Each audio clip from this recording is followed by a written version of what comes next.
Nous allons à présent voir le plugin de Nik Collection Sharpener Pro. C'est un plugin qui va nous servir à accentuer la netteté de nos images. Alors nous allons travailler avec cette photo sur ce plugin et nous travaillerons avec Photoshop et nous verrons en fin de tutoriel comment travailler avec Lightroom. Je suis dans Bridge.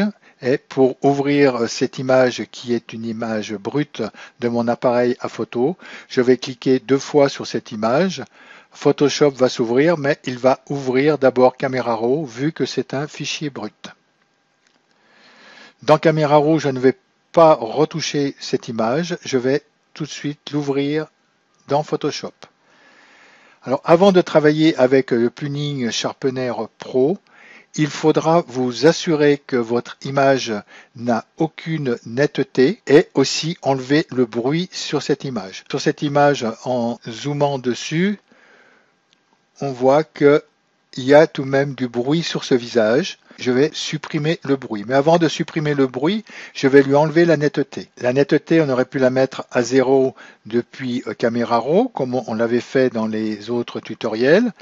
Mais comme Photoshop est ouvert, je vais faire Filtre et Filtre Camera Raw. Ceci va me rouvrir Camera Raw derrière et là je vais pouvoir enlever la netteté. Donc je clique sur Détail et je vois que la netteté, le gain j'étais à 0, donc je n'ai pas besoin d'enlever la netteté. Si au cas votre gain n'aurait pas été à 0, il faut simplement le remettre à 0. Je vais faire OK, je vais retrouver mon image dans Photoshop. Ensuite, il faudra s'assurer qu'il n'y ait pas de bruit sur mon image. Alors pour ceci, je vais me servir du plugin Define 2. Bon, si vous vous servez d'un autre plugin ou d'une autre manière, il faudra tout de même enlever le bruit sur cette photo. Pour cela, je vais faire le filtre, Nik Collection et Define 2. Sitôt que Define 2 s'ouvre, il m'analyse ma photo et je vais regarder s'il m'a bien enlevé le bruit. Là, je suis avec la main. Voilà, on va le laisser se reposer. Oui, vous voyez qu'il n'y a plus de bruit sur ce visage. Je vais le laisser en profil automatique. De toute façon, j'ai 90 chances sur 100 que les réglages sont bons. Et je vais faire OK.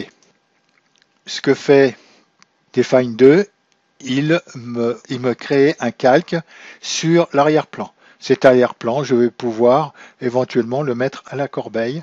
À présent, je vais pouvoir travailler avec le plugin Sharpener Pro 3. Ceci est à faire impérativement sur vos images. Il faudra d'abord enlever la netteté, la mettre à 0, et ensuite enlever le bruit sur votre image s'il y en a. Je vais ouvrir Sharpener, filtre, Nik Collection, et dans Sharpener, on voit qu'il y a Sharpener Pro 3 Hero avec Press Sharpener et on voit qu'il y a Hotspot Sharpener. Donc il y a 2 plugins dans ce plugin. Alors, le premier plugin va nous servir à travailler notre image RAW et à sortir notre image RAW avec Sharpener, c'est-à-dire à sortir la netteté avec notre image.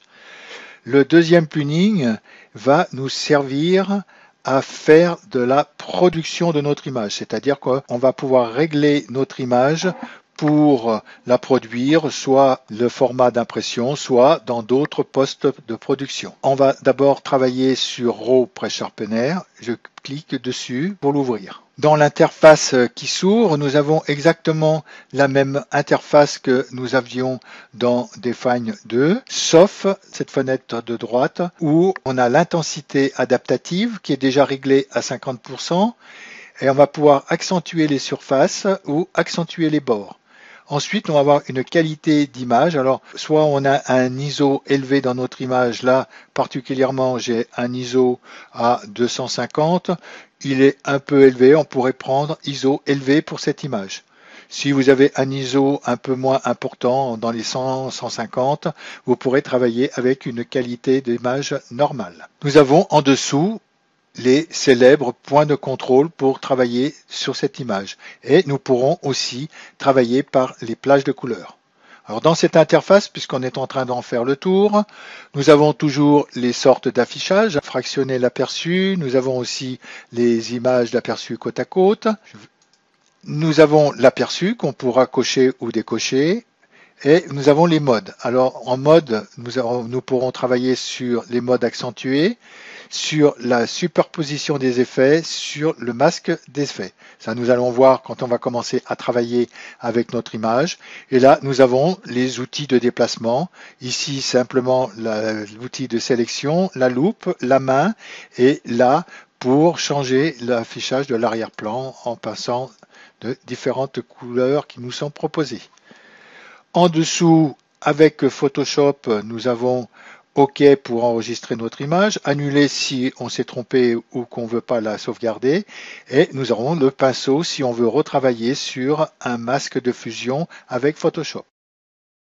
Nous allons aussi avoir l'aide en ligne en cliquant sur l'aide et les paramètres. Alors, les paramètres, nous allons les régler tout de suite. On voit les paramètres du filtre Sharpener Pro 3. Alors, le zoom par défaut, alors utilisez le dernier paramètre pour les zooms. Donc, je laisse comme ceci.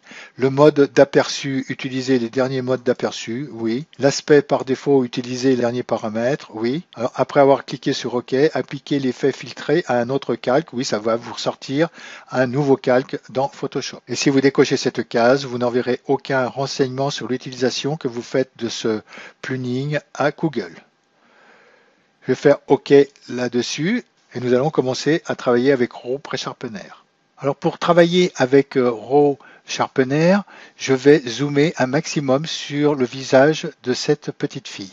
Alors pour ceci, je pourrais prendre la loupe, mais je préfère faire CTRL+ au clavier et après, en prenant soit l'outil de déplacement qui est ici et me déplacer dans l'image, soit aussi en allant dans le navigateur et monter sur le visage de cette fille. Pour travailler avec RAW Sharpener, nous allons travailler sur l'intensité adaptative. On va pouvoir aussi travailler sur accentuer les surfaces ou accentuer les bords. Alors avec l'intensité adaptative, on va regarder ce que cela fait sur notre photo. Je vais aller à 0%. Donc on voit que ça a légèrement flouté un peu ce visage et je vais aller à 100%. En allant à 100%, vous voyez le bruit qui s'est fait autour de ce visage. Alors, il ne faudra pas non plus trop exagérer avec les pourcentages. Il faudra trouver le pourcentage qu'il faut pour qu'on ait un résultat final qui soit pas mal. Je crois que ce résultat-là est pas mal. Et ensuite, on pourrait accentuer les surfaces. Alors, soit on va accentuer les surfaces. Alors là, on arrive à bruiter complètement notre image. Soit on va pouvoir accentuer les bords. Alors, en accentuant les bords, on va avoir plus de détails. Vous voyez, par exemple, sur les bords de ses cheveux, on les voit plus ressortir.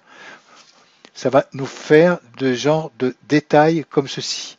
Alors, accentuer les bords aussi, il faudra travailler avec, mais juste ce qu'il faut.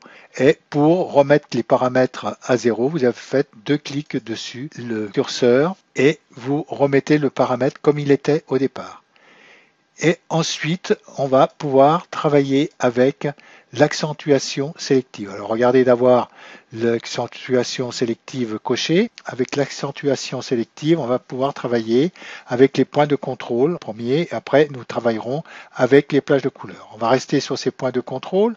Alors je vais avoir des points de contrôle qui vont être négatifs, qui vont être à opacité 0, c'est-à-dire que ça va être des points de contrôle qui vont protéger mon image de l'intensité adaptative que j'aurais mis.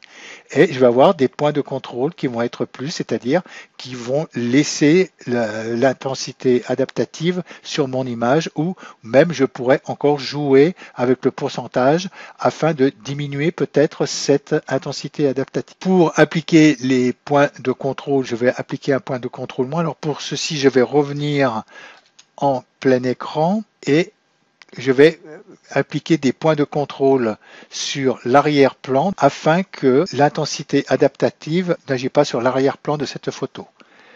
Je vais créer un point de contrôle négatif et je vais le positionner à cet endroit-là de l'image. Alors quand je le positionne, comme tous les points de contrôle, je vais pouvoir régler le diamètre. Donc comme ceci, c'est pas mal. Là, je prends juste derrière, oui. Donc là, je serai bon. Et là, en opacité, je suis à 0. Je pourrais, si je voudrais, lui donner un peu moins d'opacité. Mais là, je vais le laisser à 0 parce que je souhaite que cet arrière-plan reste sans intensité adaptative. Avec ce point de contrôle, je peux le dupliquer. Il suffit de cliquer sur dupliquer, ça m'a créé un deuxième point de contrôle. Je pourrais l'emmener plus loin, si je le souhaite, ou en plus bas, là, je vais le mettre ici. Là, je vais retravailler sur son rayon. Voilà, j'ai mon deuxième point de contrôle et je vais pouvoir regarder avec les modes de superposition d'effets et les modes de masque ce que me font les points de contrôle sur mon image. Alors, je vais cliquer d'abord sur les superpositions d'effets. Alors en superposition d'effets, on voit que ce point de contrôle là, vous voyez, qu'il agit bien sur l'arrière-plan de mon image et ce point de contrôle là aussi, mais il faudrait peut-être que je le en opacité, vous voyez, sitôt que je diminue l'opacité, on voit qu'il n'agit plus. Et là, à l'opacité à 0, on voit qu'il agit sur l'arrière-plan de cette image. Je pourrais aussi travailler avec les masques, comme on faisait aussi avec les autres tutoriels. Donc là, je vais avoir les masques où j'ai mes points de contrôle qui agissent. Éventuellement, je vais pouvoir dupliquer le point de contrôle 2 pour l'emmener plus haut, travailler sur cette partie-là. Et je souhaite aussi, alors je vais regarder par l'effet de la superposition d'effets aussi ce que ça me donne. Donc là, je vois que je suis sur cette partie. Je vais pouvoir dupliquer aussi ce point de contrôle pour l'emmener sur la casquette. Je ne veux pas que l'intensité adaptative agisse sur la casquette. Donc là, je vais régler le rayon. Voilà. Le rayon est bon. Là, celui-là aussi, c'est pareil. Il faudra que je règle aussi le rayon. Voilà. On voit tout de suite où agit mon point de contrôle. Celui-ci aussi, je vais peut-être lui augmenter le rayon. Non, c'est bon. Celui-ci, je vais le dupliquer. Donc, je suis au point de contrôle 2. Je le duplique. Je vais descendre le point de contrôle un peu plus bas, de façon que ça fasse l'arrière-plan du bas de cette image. Je vais aussi dupliquer celui-ci et je vais l'emmener de l'autre côté de l'image. Alors là, je vais être obligé peut-être de le réduire un tout petit peu, réduire le rayon, voilà, et voilà. Maintenant qu'on a appliqué tous nos points de contrôle, je vais pouvoir aller aussi dans le masque d'effet pour regarder, on a appliqué les points de contrôle. Celui-ci, on voit qu'il est assez, voilà, il faut que je l'augmente un tout petit peu pour qu'on voie où ça donne. Je vais descendre aussi un petit peu. Voilà, donc là, ce point de contrôle là est bon. Je vais aussi appliquer un point de contrôle sur le t-shirt. Je vais reprendre ce point de contrôle qui est ici. Je vais le dupliquer afin de protéger le t-shirt. Voilà, donc là, je vais protéger mon t-shirt. On va déjà faire un point de contrôle et peut-être l'agrandir un tout petit peu. Je vais redescendre comme ceci. C'est parfait. J'ai normalement le visage qui est complètement protégé. Je vais me mettre en superposition d'effets. Regardez là l'effet, oui, ici. Donc là, j'ai le visage qui sera en intensité adaptative. Je vais revenir en image accentuée du départ. Je vais pouvoir prendre l'aperçu, plutôt de le fractionner comme ça en bas. On peut le fractionner en haut, comme ça. Et là, fractionner l'aperçu vraiment que sur le visage. Je vais m'approcher du visage. Revenir sur le visage pour voir mon visage, lui, a l'intensité adaptative et par contre, derrière, on voit que là, mon image est restée totalement protégée. Je vais revenir sur le visage, là, oui, que l'intensité adaptative, aussi pareil, sur la casquette de cette petite fille, que l'intensité adaptative n'a pas agi. Voilà pour ce qui en était de ces points de contrôle avec Raw Sharpener. Nous allons au présent regarder des plages de couleurs. Pour faire les plages de couleurs, il faudra d'abord que je supprime tous les points de contrôle. Alors pour ceci, je me mets sur le premier point de contrôle.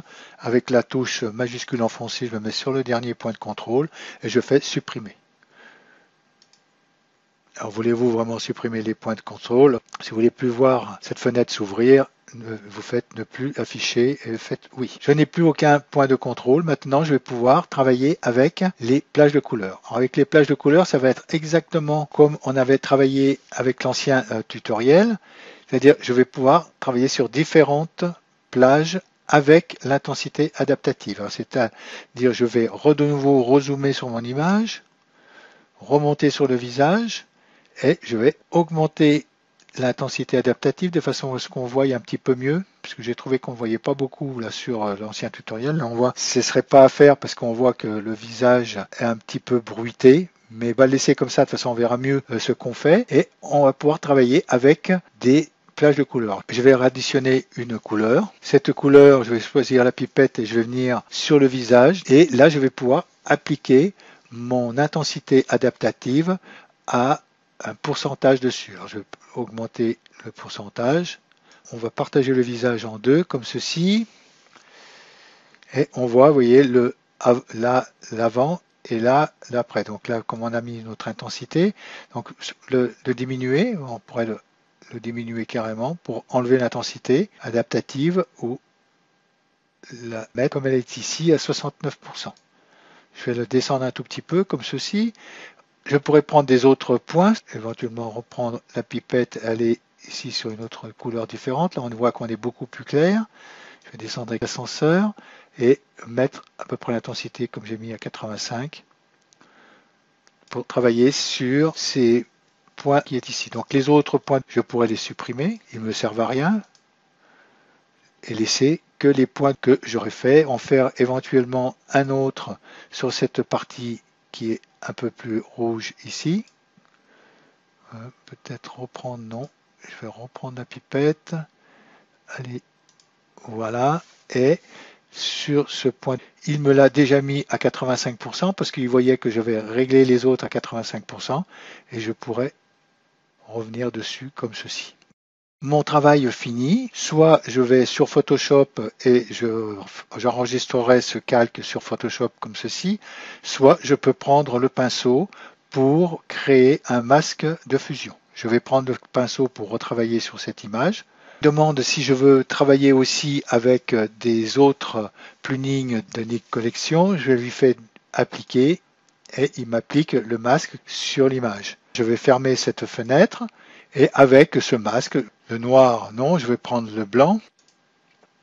Et en choisissant ce masque, je vais pouvoir revenir sur mon image pour remettre un petit peu sur la casquette, là, refaire venir l'intensité que j'avais enlevée sur la casquette ou éventuellement j'avais enlevé l'intensité sur le pull. Et je vais pouvoir remettre de l'intensité comme ceci sur le pull. Et on voit sur mon masque où j'ai travaillé sur cette image. Pour Lightroom, nous travaillerons de la même façon. Pour ouvrir, il faudra aller simplement sur Lightroom. Là, je vais faire ouvrir. Je crois que je n'ai pas importé dans Lightroom cette photo, mais nous allons pouvoir travailler sur une autre photo. Vous pourrez éventuellement rouvrir ce cheval. Ensuite, aller dans Développement. Dans Développement, tout de suite, regardez si la netteté est à 0. Donc là, elle est à 0. Le bruit, s'il y a du bruit sur notre photo, à ce moment-là, on prendra Defined. Ensuite, on va faire Photo, Modifier dans, et vous avez là Sharpener Raw. Donc là, vous pourrez cliquer dessus. Donc il va vous demander la sortie. Alors en TIFF, oui, bien sûr. 16 bits, résolution, vous pouvez la mettre à 300 si vous voulez. Et vous faites Modifier. Et le travail sera exactement le même que nous avons fait avec Photoshop. Voilà pour ce qui en était de la première partie de Raw Sharpener. Nous allons voir maintenant Sharpener Output ou Sharpener Production. Si ce tutoriel vous a plu, n'hésitez pas de cliquer sur la main J'aime ce contenu en dessous de cette vidéo. Et si vous ne l'avez pas encore fait, abonnez-vous à la chaîne, vous serez ainsi averti des nouveaux didacticiels mis en ligne. Afin de suivre cette formation à votre rythme, vous pouvez vous inscrire sur www.tutophotogrlr.fr. Ceci est gratuit. Vous aurez ainsi votre page et vous pourrez télécharger ou voir directement sur le site cette formation avec ses fichiers sources. N'hésitez pas aussi à vous abonner à la newsletter. Vous recevrez un mail par mois qui vous informera de toutes les nouveautés qu'il y a eu sur le site le mois précédent. Téléchargements, tutoriels, ateliers et autres événements sur la photographie. Je vous dis à bientôt sur Tuto Photo.